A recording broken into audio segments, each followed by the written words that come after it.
खनिज मंत्री प्रदीप जायसवाल के कार्यकाल का 1 वर्ष पूर्ण होने पर कार्यकर्ताओं ने मनाया जश्न।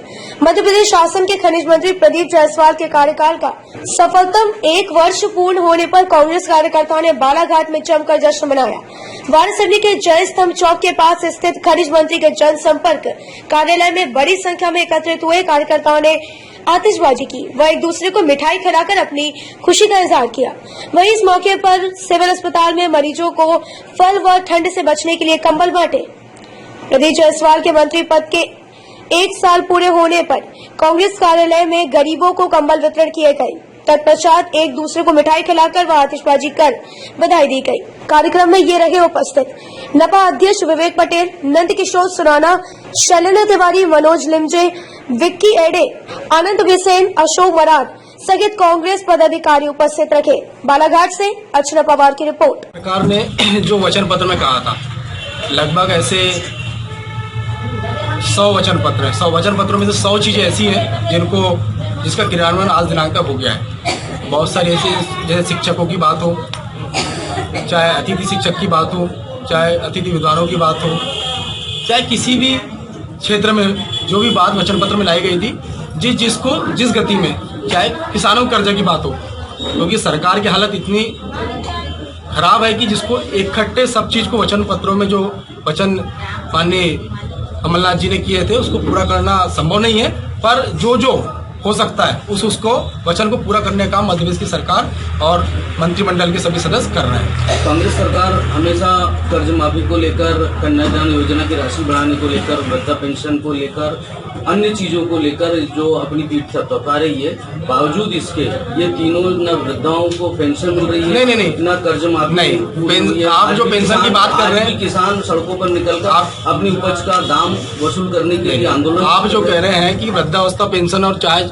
विकलांगता पेंशन या जो भी पेंशन की बात कर रहे हैं, पिछले गवर्नमेंट के समय 300 रुपए उनको पेंशन दी जाती थी। आज आप पता कर लो कि 600 रुपए उनके खातों में जा रहे हैं, और ऐसा कोई हितग्राही नहीं है जिसको वो पेंशन का लाभ नहीं मिल रहा है, जो पात्र है। दूसरी चीज रही बात किसानों की, जो बात कर रहे हैं, लगभग 60% किसानों का कर्जा अभी तक माफ किया जा चुका है, और जो कुछ रह गए अभी सेकंड चरण, फिर से कमलनाथ जी ने जैसा कहा कि सेकंड चरण में सबका कर्जा माफ किया जाएगा, वो प्रक्रिया निरंतर चालू है, कोई बंद नहीं हो गई कि कर्जा माफी बंद हो गई है। जिनका नाम कर्जा माफी में शामिल है उसका क्रमवार उनका कर्जा माफी किया जा रहा है। सरकार की सबसे महत्वाकांक्षी योजना थी युवा स्वाभिमान, जो वर्तमान परिदृश्य को लेकर बनाई गई, मगर वर्तमान में उसका अपने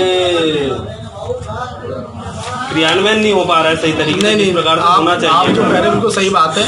पहले वैसे नगर पालिका में पिछली बार भी बच्चों को वो भत्ते के लिए तरसना पड़ा था 4000 रुपए के लिए, और अभी फिर से बंद पड़ी हुई है। तो ये ऐसा क्यों है?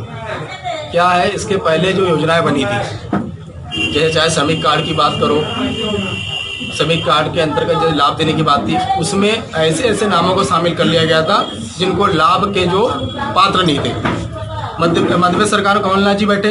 उसके बाद आपको एक चीज बता दूं कि बिजली की बात आप आज उठा के देख लो, बिजली 100 यूनिट के पीछे जो सभी परिवारों को लाभ मिल रहा है, यहाँ कोई दुराभास नहीं है। सरकार सबको समान रूप से देख रही है।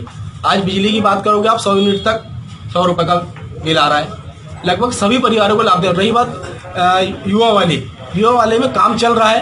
पंचायत, वो पहले ये था कि नगरीय निकाय में उसको लागू किया गया था, नगरीय निकाय साहब एक साथ पंचायत के माध्यम से उसको एक साथ जारी करने का काम सरकार करने जा रही है, जिसमें मध्य प्रदेश सरकार पंचायतवार शहरों में भी युवाओं को रोजगार देने का एक रोड मैप बना चुकी है। विपक्ष के द्वारा ये भी बात की जा रही है कि 100 और 150 रुपए यूनिट का जो स्लैब तैयार किया गया है, जो लाभान्वित करने की बात कही जा रही है, लेकिन जो एक नॉर्मल उपभोक्ता उसके ऊपर इतना लाद दिया गया है कि उसके पैसे उससे वसूल करे जा रहे हैं। ये आपके विपक्ष का आरोप है। नहीं, ऐसा नहीं है। आप उस चीज को समझ ही नहीं रहे। यूनिट के आधार पर उसको बांट दिया गया है। 100 यूनिट तक आपको 100 रुपए, उसके बाद फिर यूनिट का जो रेट है उसकी दर दूसरी है। यानी कहीं किसी के साथ दुराव्यवहार नहीं और किसी से ऐसा अन्यत्र वसूली का कहीं बात सामने नहीं आई है। 1 साल का जो कार्यकाल हुआ वो बहुत शानदार तरीके से रहा, और पिछले अनेक वर्षों में जिस प्रकार का गतिरोध इस विभाग में आ गया था, उसमें जो है काफ़ी जो है प्रगति हो रही है। और निश्चित रूप से जो डिपार्टमेंट हमारे मंत्री महोदय का खनिज संसाधन डिपार्टमेंट, और उससे बड़ी आशाएं हैं। भविष्य में जो है लोगों को बहुत उससे जो है प्रगति पता चलेगी और 1 साल का पूरा कार्यकाल हमारी सरकार का बहुत शानदार रहा है। भविष्य में वाराणसी क्षेत्र के लिए आप किस रूप में देखते हैं कि क्या विकास होना चाहिए? वाराणसी में जैसा कि हम देख रहे हैं अभी 1 साल में ही काफ़ी प्रगति हम महसूस कर रहे हैं और मंत्री महोदय जी आदरणीय गुड्डा भैया की सोच भी जिस तरह से है कि एक नियमित रूप से एक तो मॉनिटरिंग करते रहते हैं वो क्षेत्र में भी और क्षेत्र की पूरी नब्ज वो जानते हैं, कहाँ कौन सी कमी है ये भी जानते हैं वो, और उसको पूरा करने के लिए मैं तो बिल्कुल आशान्वित हूँ और मुझे विश्वास है कि अपने पूरे कार्यकाल में ये जो है पूरे वाराणसी में जो है 4 चांद लगा देंगे प्रगति में।